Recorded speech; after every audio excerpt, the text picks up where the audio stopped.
南无本师释迦牟尼佛。南无本师释迦牟尼佛。南无本师释迦牟尼佛。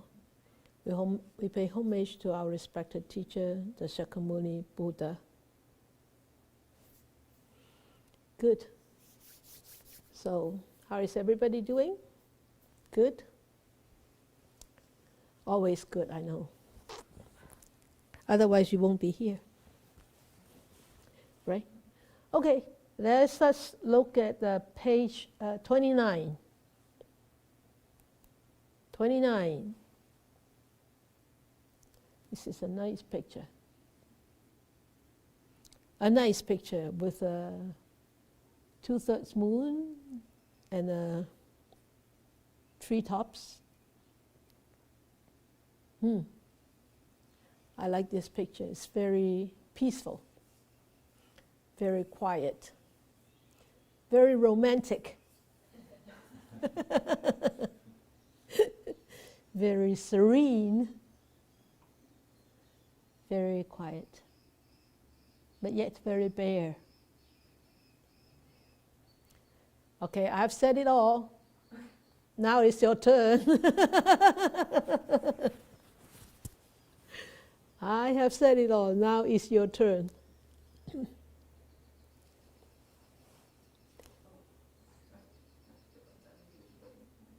Unmute all of them so that they can unmute themselves. Okay, Mali. What I see in this picture is a clear blue sky. Uh-huh. I feel spaciousness and clarity when I see it. Clarity. And also the partial moon, appearance of the moon, like you said, I feel calmness, quietness, and serenity. So if it was the opposite, like it was stormy, cloudy, maybe my feelings would be more restless. Yes, yes, yes, yes. Good. Thank you, Mali.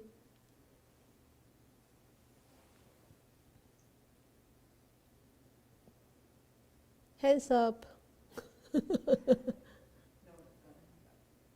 Nora? Yes, Nora, please. To me, it looks stark. Yeah, it looks. The trees are bare. It just, Yeah. almost makes me shiver a bit. Ah, yeah, so bare. Right? Like Eva said, eerie.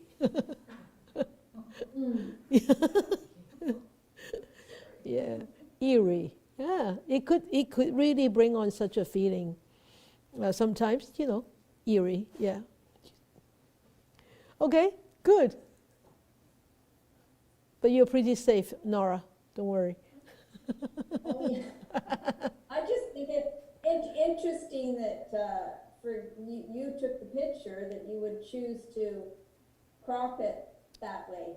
And it's beautiful, but I just find that interesting that you chose to capture the moon and so much sky. Yeah, because I like space. I like space a lot. You can see my pictures actually. There is a lot of space in my photos. I think because myself, I like space myself, so I think it reflects in the photos that I have taken. Yeah, yeah. Thank you. But yeah, I think that is you can say it's a big contrast, but you can also say it's an echoing between the moon and the treetops. They echo with each other.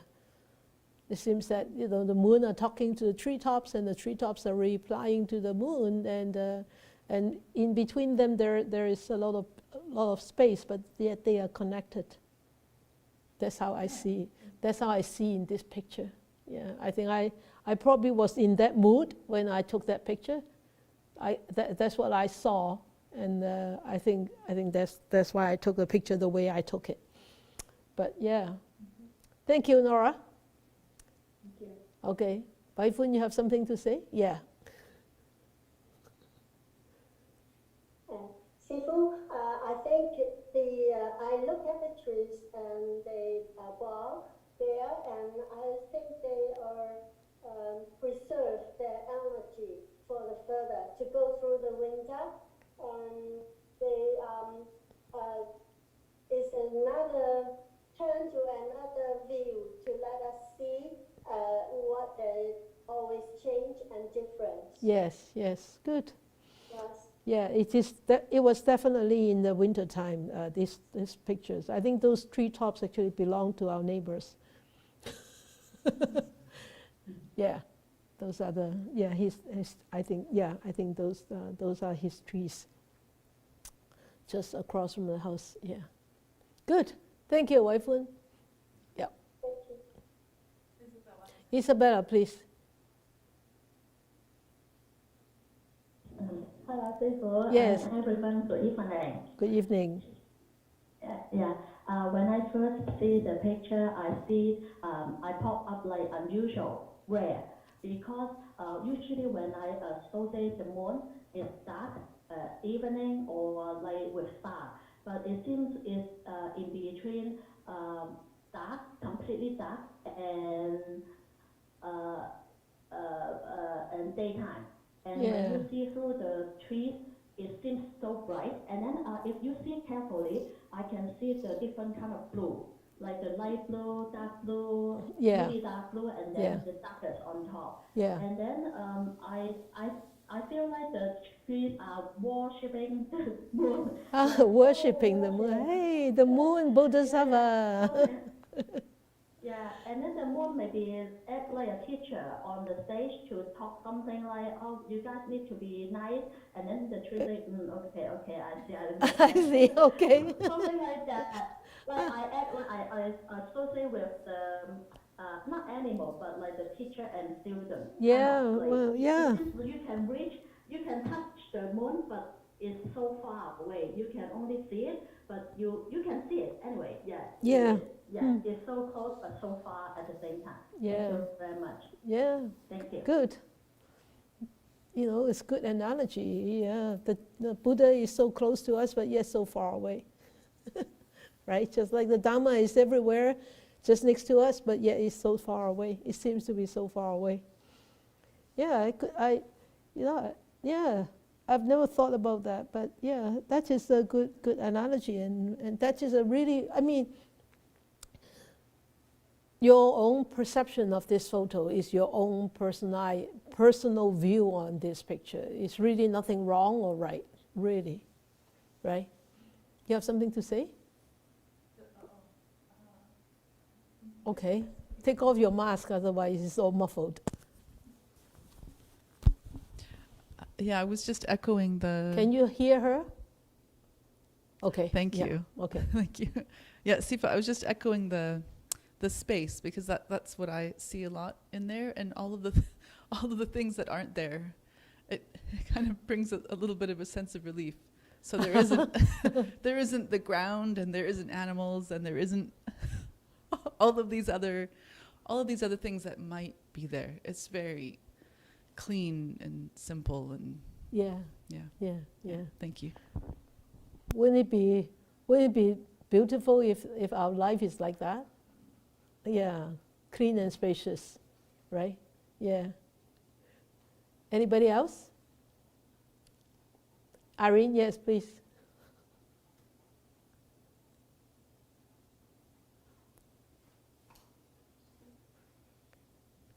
Can hear you.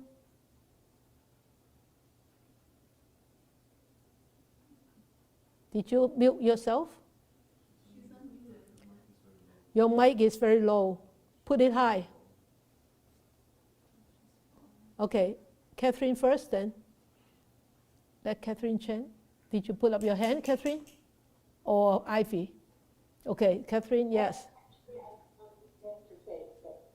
If the only thing I can say is, Sifu, I can see the branches, even though it's bare, but that it is so tense, there's so So I was wondering if in the summertime when it's full of leaves, Yeah. would that be like forest? What kind of tree would that be? I don't know whether this is a cotton tree. Yeah. I've never. Yeah, it's a cotton, right? Yeah, it's a cotton tree. Yeah, it's really very straight, and there are a lot of leaves. The leaves are not big. The leaves are like not big leaves, not very huge leaves, and they're very close together. They are very straight, and they just shoots up to the like this. Yeah. Okay. Hi, good evening. The photo that Sifu you took is like to capture the moon and the trees. The moon that we can look at it right away that the contrast. But the moon, like in reality, we always can see it, but sometimes we may interest to see it, like to learning the Buddha, like you can see, or when you driving, you see the moon in this special distance. Yeah. When you drive away, but it's still there. And something like if you are focused on that, then you will see it. Yes. Whenever you drive, whatever so far and so close is there. Yeah. Yeah. Whether you're focused on that. So that's what I feel. Okay. Great. Thank you. Thank you. Irene, you ready? I'm ready. Yeah. Good. Got it. Can you hear? Yep. Okay, good. It's a beautiful presentation in the picture. Okay. It's object. When you're looking at it, will you? First, when I look at it, like I look. How do I say it? Identifying the object in the picture. And trees and moon, and there's some wave. In this different colors. So if we replace, I'm thinking if we replace that with the person, how do we see that? What kind of reaction do I have? If I'm looking at it, am I subjective or objective? It just depends on the position of the picture. That's how I feel. Yeah, good. Yeah, yeah. Yeah, because it's a picture, it's different. Yeah, very different. Somebody else has put up the hand. Maria, I think. Mala. I think Mala put up her hand. No? She's gone. Okay. Anybody else? But Maria, I think Maria put up her. Yeah, I think Maria down on the corner. Yeah, I think she did. Maria, you have something to say? Oh, she just logged in. Hi, Hello, good evening. are you with me? Yes. Yeah. I'm just seeing the image. So the question is if by seeing this I have any thoughts. Okay. I don't know if it is that. That's what I might thought when I see the picture. Yes. How do you feel? I mean, what do you see? How do you feel about this picture? How do you interpret this picture? How does this picture appeal to you? Beautiful for me. I can see the moon. Yes. The moon, the outer, I don't know. It's like that remind us. Well, this is my feeling. Like we are so small. And there is so much that we don't know. Yes. Like yes. Like a dog watching the moon. Like there is so many things, and the universe is so huge and immense. Yes. There is so many things that we don't know, but maybe we can feel. Yeah. Maybe we just can feel in our spirit, in our soul. Yeah. I just see that it's absolutely beautiful. Great. And how many things that we don't know. That's my feeling. But it's a feeling. It's good. Yeah. Thank you, Maria. Thank you. Great. Titania, okay. Oh, by the way, Titania, thank you for letting me read your friend's comments about my book. Did she have a copy of my book? Yes. You send, I share one copy. Yeah. you send yours to her? No, you gave me a few, so I share Oh. all the copies with my friends. Good, good, okay, great. Yeah, it's important to share the seeds. Okay, great. Okay, Yeah. there you go. Thank you.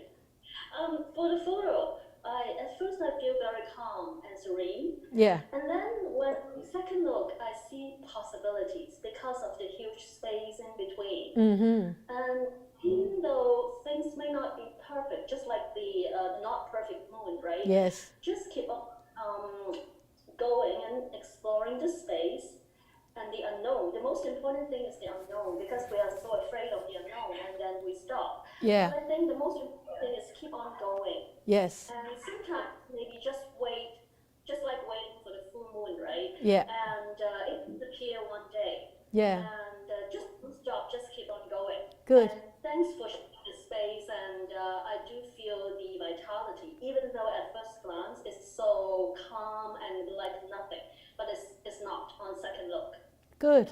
Thank you. Yeah, yeah, great, great. That's nice. Okay, thank you. Yeah, even though the moon is incomplete, but there is still beauty in it. There's still a lot of richness in there. And depends on where we are, and when we look at the moon, it will appear different. But it's the same moon. It's the same moon.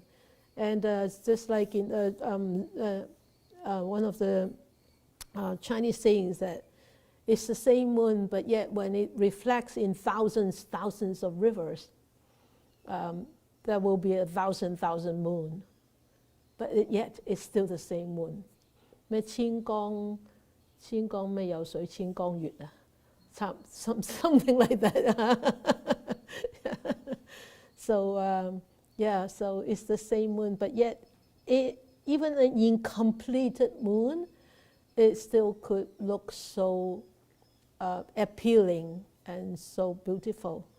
So we don't need to ask for perfection all the time, but yet we just need to strive towards perfection. Until you reach it, you're perfect, and you don't need to be perfected anymore, but you will not be so much attached to that perfection anymore when you actually reach that perfection. It's just like when you reach nibbana, you don't crave for nibbana anymore, And so, yeah, great, good. So that's it, right? So we will look at the passage. I think I like the passage. I really like the passage. When you want to shave the face, of course, it's not not women shaving the face, but but it's still the same. It's just an analogy.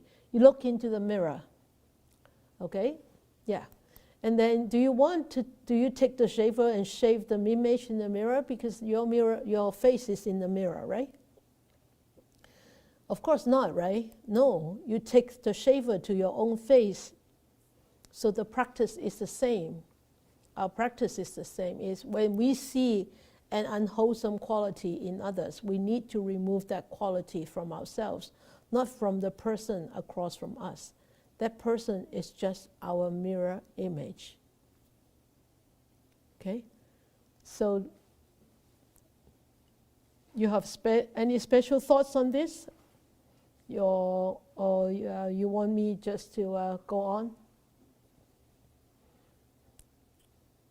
I think this is such an interesting passage. Even though if I don't talk, I think we could finish this whole session just by discussing this passage. Maria, you have, Maria, go ahead, Maria. Yeah, do you hear me? Yes. Oh, okay, good. Yeah, so what, after listening your words is like in psychology terms, it's like you mirroring. That means that when you see something that bothers you in someone, supposedly it's because you have the same trait, the same issue. Exactly. Yeah. So whatever, yeah, exactly.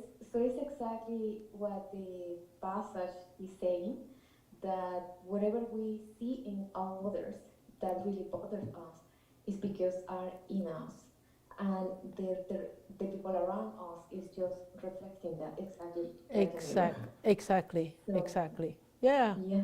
Thank Yeah. you. That's nice. That says it all. Thank you, Maria. Yeah. Good. Yeah. You're welcome. Okay. So, all right.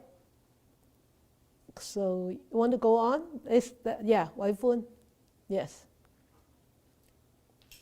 Simu, we look at the pear tree that is looks like ugly or leafless. Those presentation is not always is not true. Is not real. They will change. So Okay. I think like to see unwholesome quality is the same. Mm-hmm. Yeah, they will change. Yes. Good. Okay. Another mirror.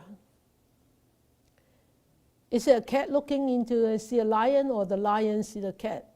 It's the cat seeing the lion in right? So I think sometimes we do actually behave like that little kitten. Yeah. And but sometimes we do actually the role actually switch. We are the lion outside, and we look through into the mirror. It's the little kitten, right? Though the role actually switch. Why does it switch? So I don't know whether you heard about a person, a sociologist called Charles Horton Cooley. Anybody has heard of him? Way back in the 1864, he is an American. He was an American, and he was a sociologist. And his whole research actually wanted to better understand the society and human behavior. And he believed that our behavior actually influenced a lot by our peers, by the groups within a society. And so he actually developed a theory called a looking glass self. And this looking glass self, he actually say that when we actually live in a society, we think that we are oneself, and the society is other things, or other people are two other things. So we think that we are totally separate. But Dr. Cooley said no. We are actually belong to one. But yet, our mind separated us into two, or into three, into four. Okay? So when he was doing all this research and study, he actually witnessed the breakdown of society, the breakdown of social cohesion and traditional family relationship because of this view. So he actually finally drew down a conclusion. He believed, he was convinced that a small intimate group which influenced behavior the most would actually also could break down human behavior. So those small intimate group like families, or like siblings, or like a small group of co-workers, or a small society, because we each influence so much with each other. And with the breakdown of these primary groups, we could also have a breakdown of human behavior. So that's what his actually theory was about. So we can see the smallest intimate group that we have could be a family, could be brothers and sisters. If these intimate groups break down, the so-called proper human behavior will break down. And I think we can actually see that nowadays in the society, in our society. Especially if you are teachers, or especially like us volunteers going into the prison, we see a lot of these guys in the prison have a very, very difficult childhood, breakdown of families. Or at school, they don't get along with the peers. They break down in those, like in the classroom, schoolmates, and all those. So he actually created this theory called looking glass self in the 18th and in the 19th centuries, which I think really vividly display how people look at this also in the Buddhist, you can call in the Buddhist perspective. Yeah. So he said in this looking glass self, it comes in 3 stages. Okay, it's actually very interesting. If you look on, if you go on to the internet and look through his research, it's actually very interesting. And he said it's developed through 3 stages. The first stage is our image in front of others. Our image in front of others. So that dog in front of the mirror, right? In front of the mirror. So we feel, we think about our image in front of others. This is the feeling, the stage of feeling. So in this stage, there is a lot of suggestion. We think, we feel. So about our image in front of others, our presentation. This is all a very subjective thought of how the other feel about us. We think. So for example, I'm very little when compared to the big guys in the construction site. I'm such a miniature. I'm very short, I'm very small in front of the big guys. So in my mind, there could come a thought and say, oh, they probably think that I'm very small. Okay? Oh, the woodpecker. The woodpecker pecking on our chimney. They migrated. Woodpecker, thank you. Okay.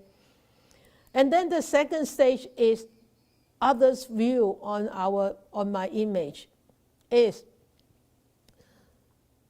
so what would the others, how would the other perceive me? The other's judgment of this image. So we start to identify, interpret of how people would see us. And we think that we think that because they have seen me being so small, then they would start to label me or start to actually judge me. Oh, she's so small.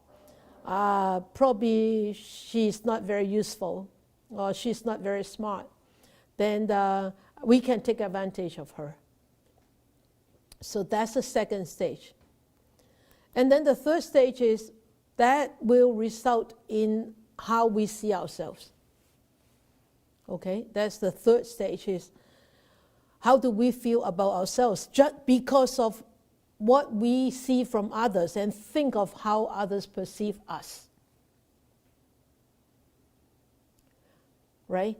So we create our own image basing on these responses from others. So this is all actually a very subjective interpretation. Because of all these thoughts, we start to define ourselves and maybe creating an image also, okay? And then we will start to feel about ourselves, oh yeah, I'm so small. And yeah, because they see that I'm so small, and they probably think that they can take advantage of me because I'm not smart. So I'm so small, and people see that I'm small, so they can take advantage of me. Oh, they can take advantage of me because I'm not smart.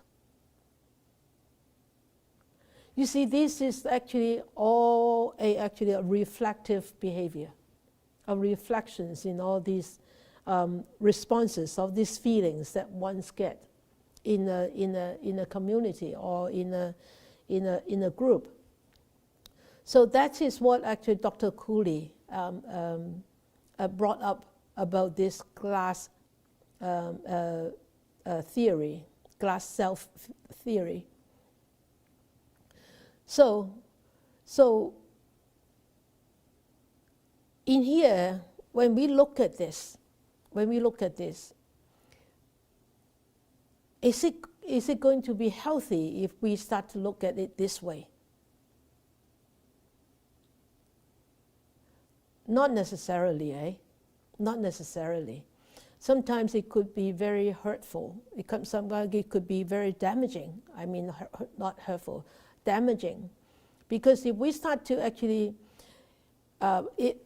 for example, if we start to think, oh well, they can belittle me, then I will be losing my self-esteem all the time, and I will be losing my confidence, and anything that I do, I may not have confidence to actually pursue on, right? But maybe I'm bloating up myself also, bloating up my image. Oh, I'm so big and blah blah blah blah blah. Oh, they respect me and they should respect me. I'm so smart. I'm so brilliant. And so you're self-bloating, and you could become very arrogant on not respecting others. And also it could be you could be cutting off people all the time too. Sometimes we have these consultant meetings, and some of the consultants think that they know everything, and they could cut off people suggestions and advices, and but at the end of the day, you know what? Come back is at the end of the day they reach a conclusion is something somebody has mentioned a couple of months ago. You agree? Right? So yeah. So in order to really come out of this, we really need to seriously look at ourselves and understand ourselves and explore about ourselves. And in order to understand and explore about ourselves, we need to be in groups, in communities. We need to be in the pack. If we are not in the pack, we wouldn't know about how we respond to others' responses. And so when we start to interact with people, whether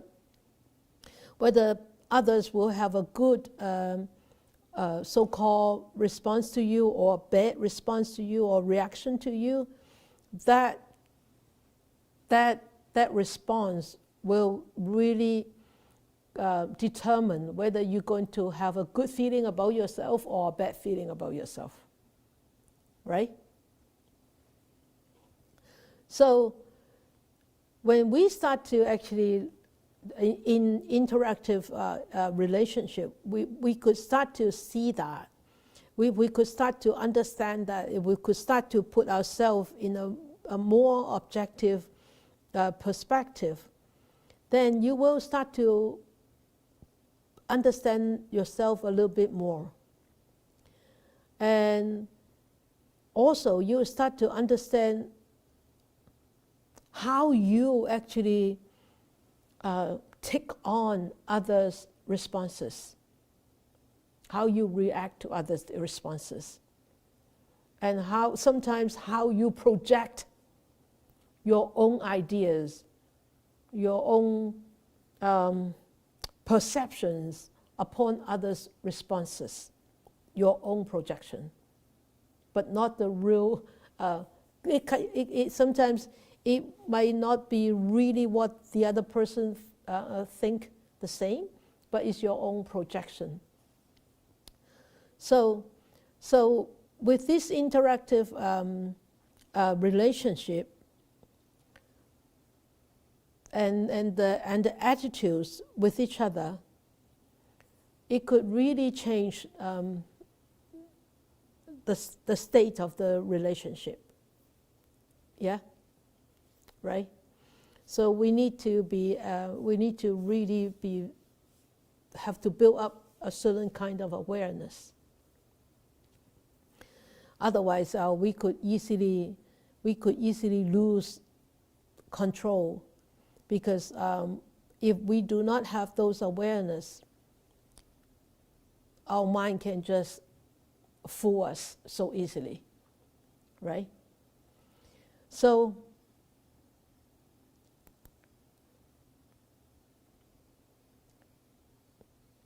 can we see that, see through the mirror in the true sense, the way it is? A cat only sees a cat face in the mirror, not a lion's face, or a lion seeing a cat face in the mirror. So our life is actually like a mirror, or our living life is like a mirror.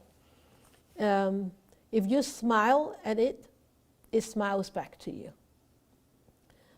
But if you roar in front of it, it roars back to you. Right? So us exist in a pack animal style. I mean, in the humanity is like we constantly interact with each other. So we know that whatever attitude we hold or on at certain moment of our interaction with people, it comes back to you. So it's really not the other person's faults. If you are suffering, it's really not the other person's fault. You can see it through the mirror. If you roar at the mirror will come back to you like this. Okay? But if you have a big smile, then it smiles back to you.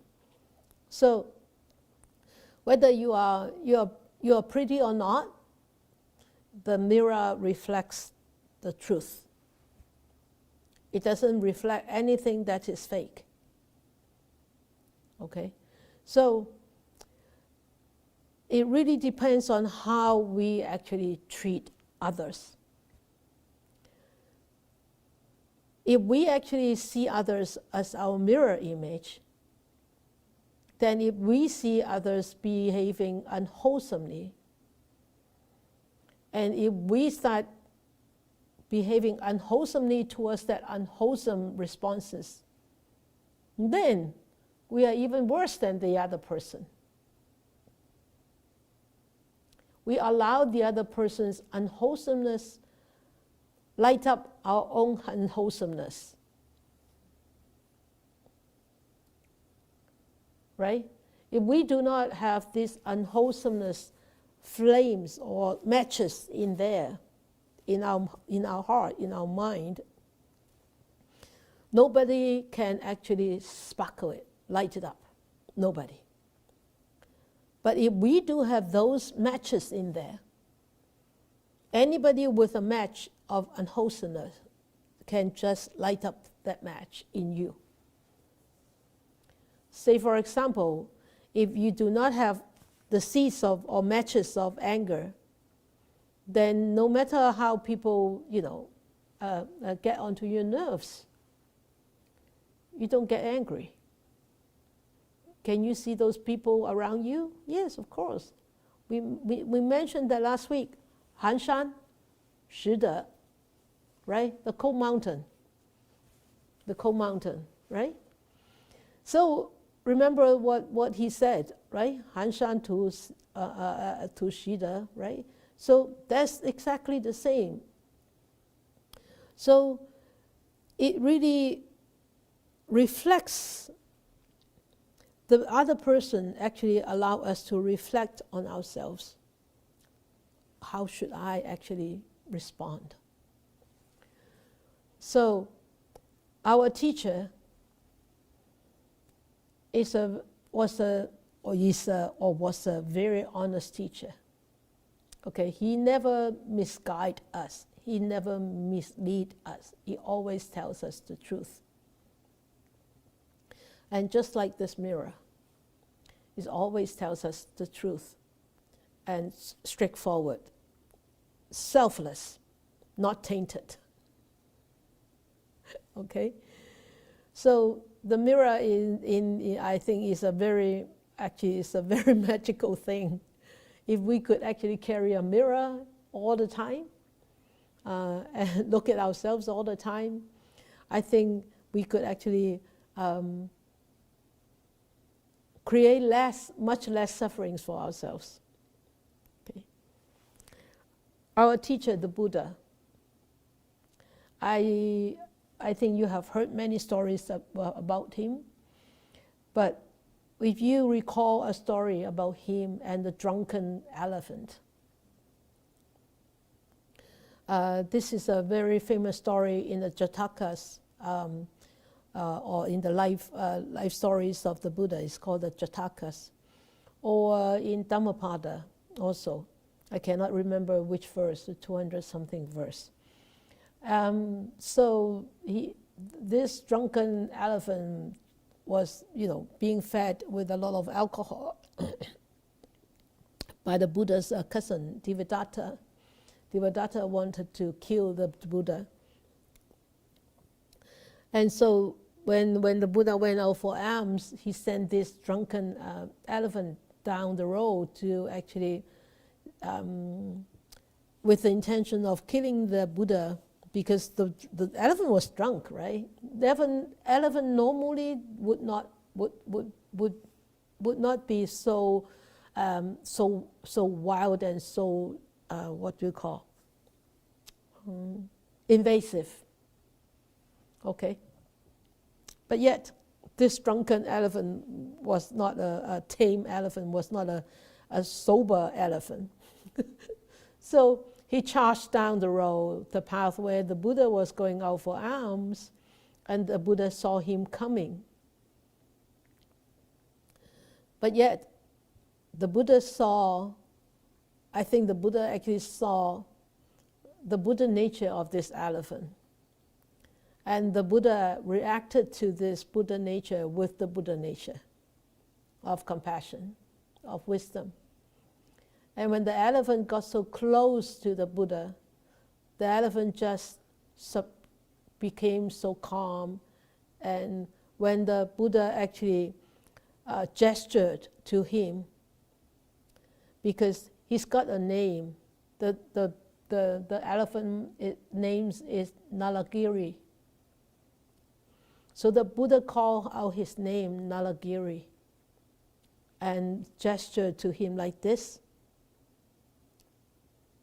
And as soon as that gesture was done by the Buddha, when the Buddha called out his name, Nalagiri, the elephant just went down on his knees and became so calm and so respectful to the Buddha. So this madness was completely gone. And he allowed the Buddha to scratch his head, to pat his head.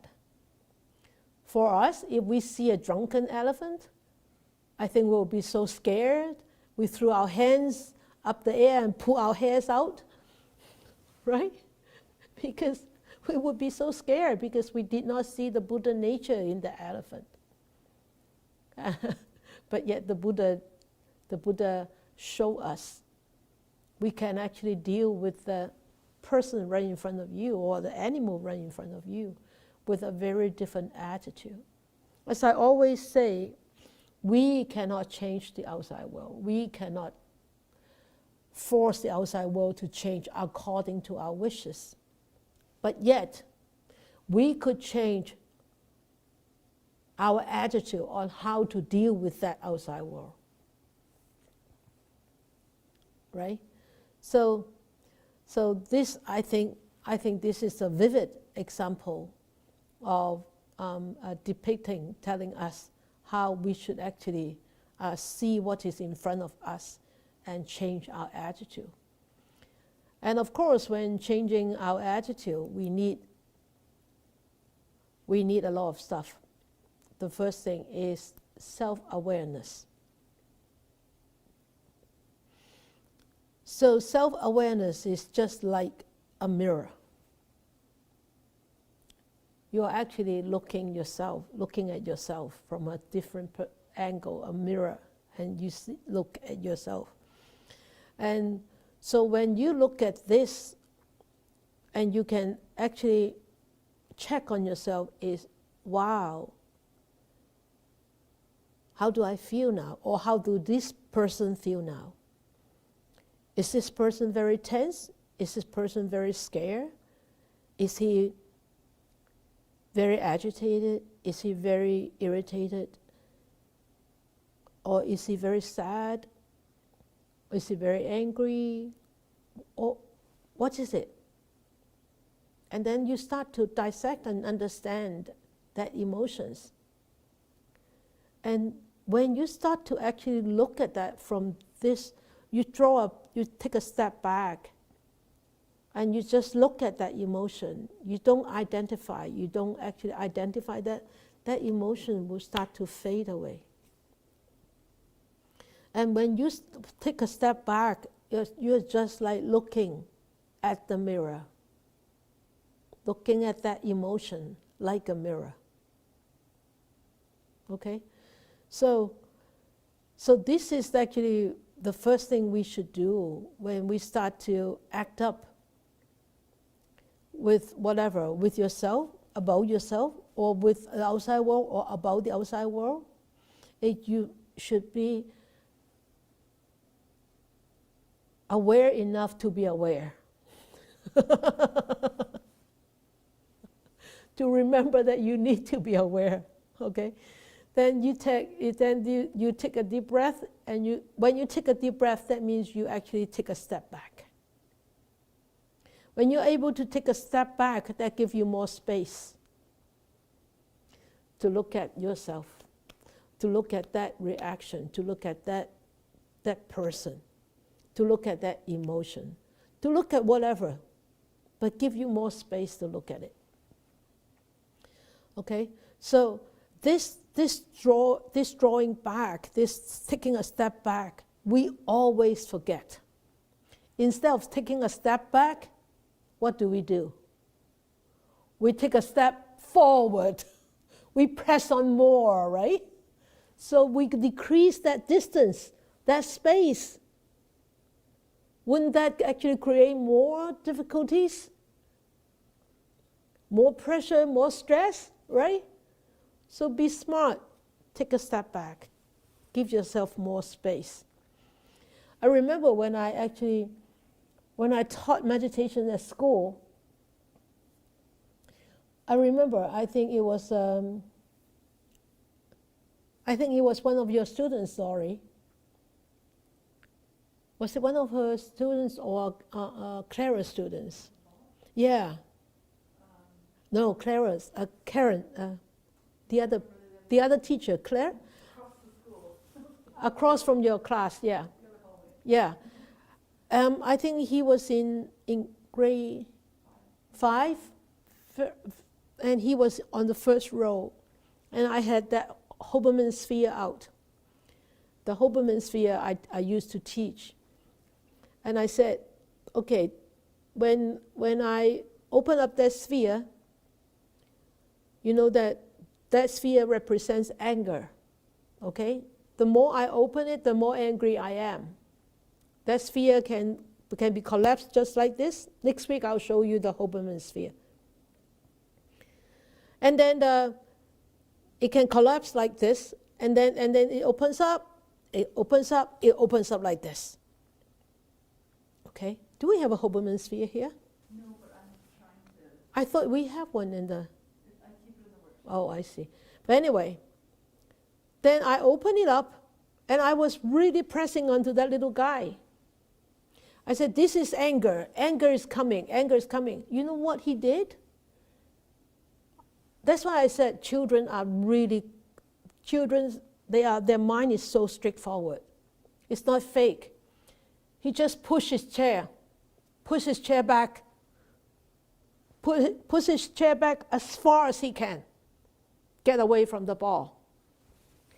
But when I repeated this exercise with teenagers, in the teenager bereavement group, I did exactly the same. And I said, this is anger. This is anger. And this is anger. And I was pressing on to a young guy, maybe 16, 17.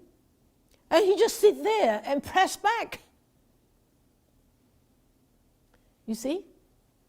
You see the reactive behavior to the outside world. So are we like that? Check on ourselves. Are we like that? So the other person is really a mirror to us. If we don't have that awareness, that means we won't be able to understand ourselves at any moment of our life. Next slide, please. Next part, yeah. So we need to really understand, not understanding the other person, is understanding ourselves, our own behavior, our own mental state right now. Not others. Okay? So when we first react, a lot of times we react because this inner self, there is so much old habits in there. And a lot of times we just react with those old habits, zoom like this, zoom like this, zoom like this, all the time. So if we could have this awareness and understand a little bit more and more and more, it is just like this quote here. That's why I use a quote. This was a gift to me by my friend who actually used to be in the hospice. She coordinator. And the quilts, look at all these patches, little piece of fabric. People make beautiful quilt with leftover fabric. And yet, we could make a very beautiful self with very bits and bits of awareness, understanding, bits and bits of awareness and understanding. Every time we become aware, every time we understand ourselves a little bit more, that means we have one piece of fabric into that quilt.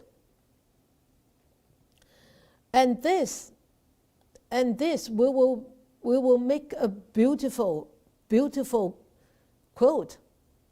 We'll become the beautiful tailor, sewer, to make such a beautiful quilt. And it becomes a wonderful gift, right? Pleases yourself and pleases others. So when we start to have those awareness and understanding more and more often, and we catch ourselves more and faster and faster, more and more often, and those emotions that we have been hiding inside our mind will be dealt with more and more, more and more, more and more. And we actually would become more and more complete. like the moon, right? You don't see a moon in the middle of the month or in the 20th day of the month, and then gradually you see a little bit more until the full moon, then you see a complete moon. So that's how our practice actually can lead us to, is to, when we start to really see the ourselves right here, right now, the little bit that we understand about ourselves is one little piece of fabric. And we need to collect more of those fabrics. Remember that. Okay? And rather than, having so much self-guilt and self-shame, we don't need to. We don't need to. We need to accept ourselves the way we are and correct and improve ourselves. It's not that making, Sifu said, you don't need to feel guilty, you don't need to feel shameful about your behavior, then that is an excuse for you to behave the same way. No. I didn't say that. I say that those are the lessons for us to learn, but you don't need to, multiply them with guilt and shame. Then at that time you have double emotions to deal with. Okay? So reflective behavior is actually very, very important. Okay?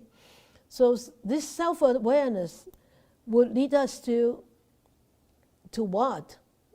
To stopping sufferings. That's so simple. Because why?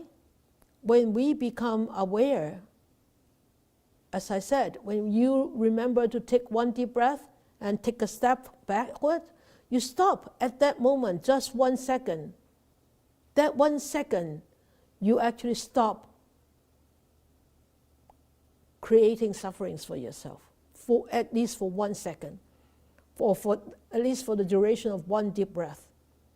And if you could take 2 deep breaths for the duration of 2 deep breaths, that's even better. Right? That's why self-awareness is so important in a practice. And that's why the wise one always advocate, you have to develop this self-awareness. You have to develop this mindfulness. Because why? It could lead us to eradicate more and more about all of our sufferings. So, and also help us to reflect, right? And if we cannot reflect and if we cannot stop that, have that awareness, then we cannot stop the sufferings. Not just we cannot stop, we could actually easily multiply our sufferings, make it worse.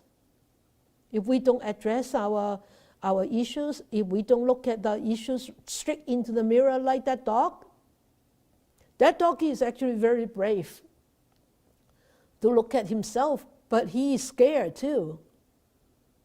You saw he retrieved, but yet he was so curious. He wanted to find out what that thing is in that mirror, in that image. So he go forward again, but yet he was scared, right? But if we do have this self-awareness, we won't be scared. We know this. Any emotions cannot stop us if we could hold our ground in that mindfulness. So remember, stop blaming yourself, stop losing your temper, stop losing your awareness, take a step back and reflect upon yourself and use that as a mirror. And look at that, you say, oh wow, if this person is behaving like this, do I really have to behave like him? I don't. And if he has this in him, I better check myself. If I do have those, as I said in the meditation, is what do? We pull those weeds out. We pull those weeds out. If we find that we have those weeds, we pull them out.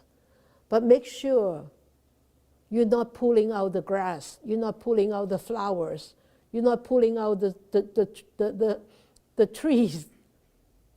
Huh? You're pulling out the weeds. And that needs a lot of awareness, self-reflection. And that mirror has to be constantly wiped down, cleaned,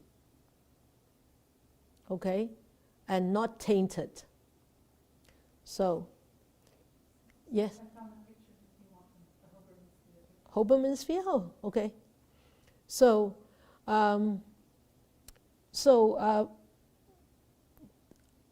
as a summary, this self-awareness is just like this mirror.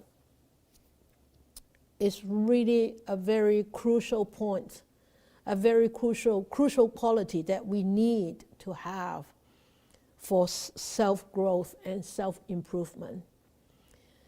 So, to us, in order to be somebody to help others, we need to actually hold those wholesome qualities in order to be able to help others. Otherwise, we can't help others to actually clear out their unwholesome qualities. We need to clear out ours first in order to be able to help us to clear out theirs. Okay? So,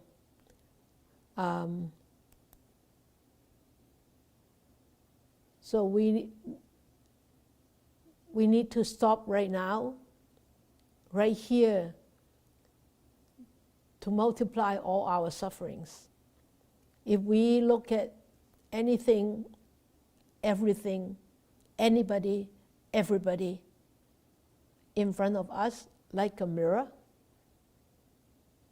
then, and if we remember that, and if we could be continuously mindful about that, hopefully we'll be able to stop the sufferings and be happy and be peaceful.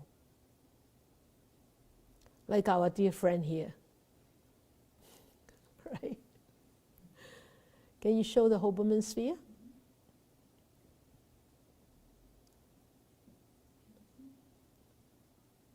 Oh, you did take a picture. Oh. Yeah, that was him. When I actually open up that big ball, you see that is called Hoberman sphere. And he was standing up. I thought he was sitting down. He actually moved away. He actually backed up, and he hit the person behind him, the table behind him. He was so smart. Yeah. I think he was in Karina's class. Yeah. That is the Hoberman sphere, which I used to teach a lot. Not just kids now, even for adults. So, you have any questions, any sharing about tonight?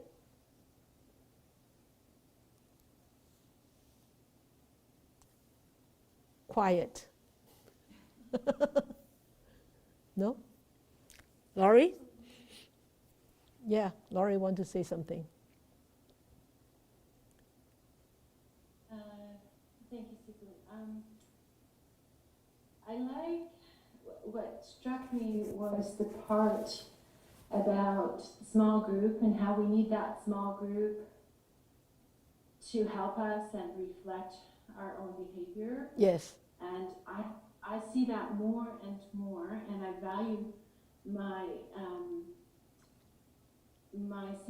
seeing my Dharma brothers and sisters so much in that regard, because every day, just about every day, I'm surprised by something that they reflect back to me, and I go, oh, I need to fix that, I need to correct that, I need to change that. Or good. I can do that. So so I'm so grateful for that. Yeah. Great, thank you, Laurie. Great, nice. Yeah. You know what my Sifu once said when when I first came here. Well, before I came here. So at that time, he just sent me and Yang Sifu away, 2 of us. But yet we thought, oh, well, 2 doesn't make a Sangha. So we, without seeking our Sifu's approval, invited 2 more Dharma sisters to come. And then we told our Sifu he wasn't happy. He wasn't happy. And you know what he said to us later on, to me actually later on? He said, 貴精不貴多. He said, 貴精 is the precious, it's better to have the best than better to have more. I didn't understand that at that time. When he said that to me, I didn't understand that. Then of course, a bigger Sangha became smaller, and then became smaller, and became smaller, and became smaller. But yet, I remember what he said to us. And he also said, if you bring in a wild cat, it will create turmoils and chaos and hiccups. A wild cat. And I totally understand now. I totally understand. Of course, 26 years in here, I think I should have learned a little bit, a little bit more. But yeah, I totally agree with this really small, cohesive group. It really could actually help us to improve and progress so much and grow so much. Yeah, good. Anybody else? Maria has her hand up again. Go ahead, Maria. Hello? Yes. Do you hear me? Yes. Okay, good. Yes, I have a question. I don't know if it's a valid question, but anyways, it's something that I'm wondering. I totally understand that we mirror the things that bother us, in us, we see in others. But what happens when actually other people have issues that they are reflecting in us? So how we can see if it's us and our own issues, or the other person that have certain issues that are reflecting in us? I don't know if I explained well my question. Okay, great. Okay. That's why you need awareness. You need mindfulness.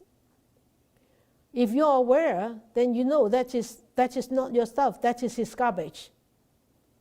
If you do not have awareness, and you forget to check, you don't check yourself.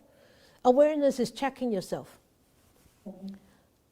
understanding yourself, and cutting up yourself to see whether you have that garbage. Then if you don't check on yourself, and you will never know. You always think that the garbage is theirs, their garbage is not my garbage. They're throwing the garbage onto me only. So that's why awareness is so important. And you need to be constantly aware. When you are aware, people cannot throw garbage into you. You have a shield around you. Because you don't take those garbage. Because the awareness helps you to actually stop that. It really protects you. And I remember I asked my Sifu, my teacher, questions too. I said, Sifu, how do we actually get rid of jealousy? And he asked me back. He said, what is jealousy? How does it feel like? I don't know what is jealousy. I don't know how jealousy feels like. He asked me what is jealousy. That means he doesn't have any jealousy. So when we feel that somebody is jealous of us, then we have a lot of jealousy seeds in us. You know what? Okay? That's how I feel. That's how I interpret. So always self-reflecting. Always check onto yourselves first before reacting to others. Yeah, thank you so much. That makes totally sense. You make sense. Good. Thank you. Indeed, totally sense. So it works both ways, no? Yes, it does. It does. It's a mirror. Thank you, Maria. Yep. Thank you. Thank You're you. welcome. Okay. Anybody else have anything to share tonight? It's a deep topic. It's actually quite a deep topic. It's deeper than I thought. But I think it's a really wonderful topic. Nora, yes.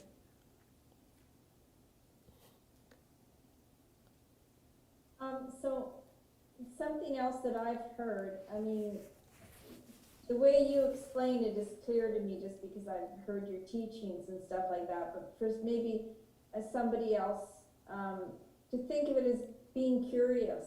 I love that word. It's just like, oh, I wonder why they're angry, or I wonder why I'm angry. Yeah. So it's just, like you say, self-reflecting, but another way to look at it is, just get curious. Yeah. When you start to get curious, you stop already. You stop being angry, right? Yeah. Good. Great. Thank you. Thank you, Nora. Yeah. Good. Interesting topic. Yeah? You like that doggy video? I love it. It's great. Okay? No more? Okay. Homework next week. Page 30, right? Oh, beautiful crocuses. Yeah, page 30 and 31, all right? If you do not have a book, let us know. If you want more books, let us know. Okay? All right, and so, announcement, nurture your kind and giving heart. So 1 meter square project. I know you all heard about this, but I need to remind you to save your coffee money. Every day to save your coffee money. And to ask your friends to support us too. Okay? All right, then we will dedicate our merits.